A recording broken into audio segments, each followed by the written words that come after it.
Всем привет, друзья! Сегодня будем готовить базиликовый соус. Берем пучок базилика, хорошенько его промываем, просушиваем от лишней воды. У меня есть вот такая центрифуга для просушки зелени. Надо высушить, чтобы не было лишней жидкости, иначе это потом скажется на консистенции самого соуса. Для соуса нам понадобится болгарский перец, немного, грамм 400,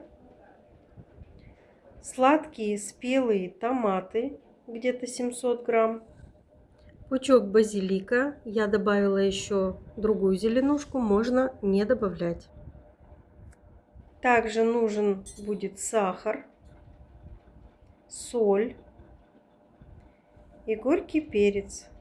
Остроту можно регулировать. Также нужен будет чеснок, тоже регулируйте по вкусу.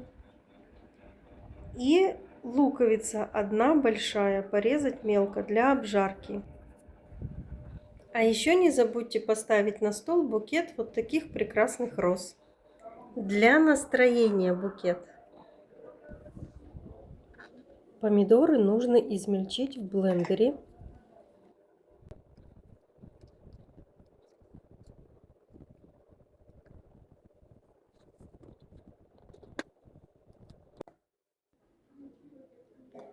Измельченные помидоры отправляем в сотейник или сковороду с высокими бортиками. Доизмельчить остальные помидоры и добавить горький перец.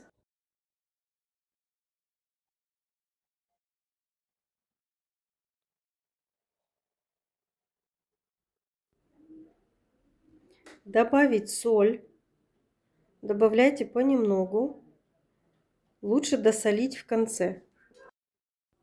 Сахара нужно ложить в соус больше, чем соли. Примерно 1 к 2. Для аромата можно добавить перец черный, но это не обязательно, по вкусу.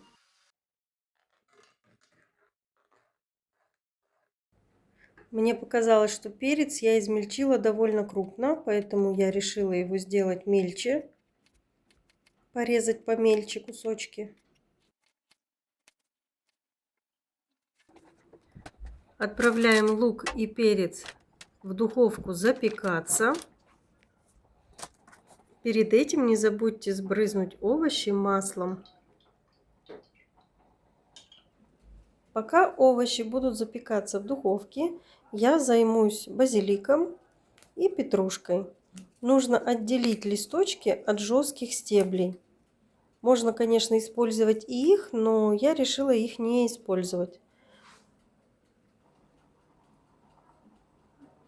Тем временем у меня вытапливаются измельченные помидоры.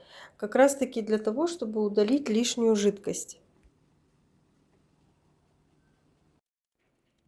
Друзья, я видела, что в некоторых рецептах измельчают зелень, базилик и другую зелень в блендере. Но я решила использовать нож, так как мне очень нравится, когда я вижу зелень в соусах.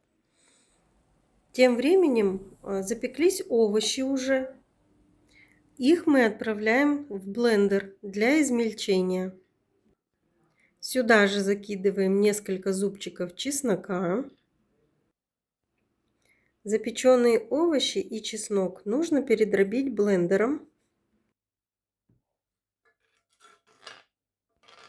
Томатный сок тоже уже достаточно выкипел, выпарился. Масса загустела. Добавляем сюда измельченные, запеченные овощи с чесноком. Смешиваем все ингредиенты. Зелень обязательно.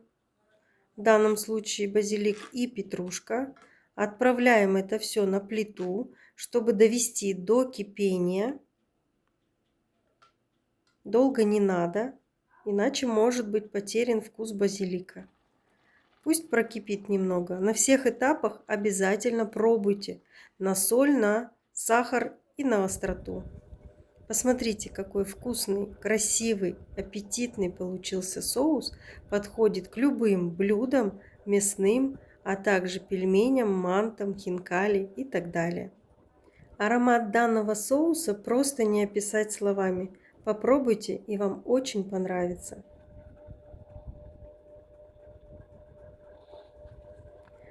А это те самые розы, о которых я уже говорила, которые выращивает моя подруга Оксана. Спасибо тебе, дорогая, за такую красоту.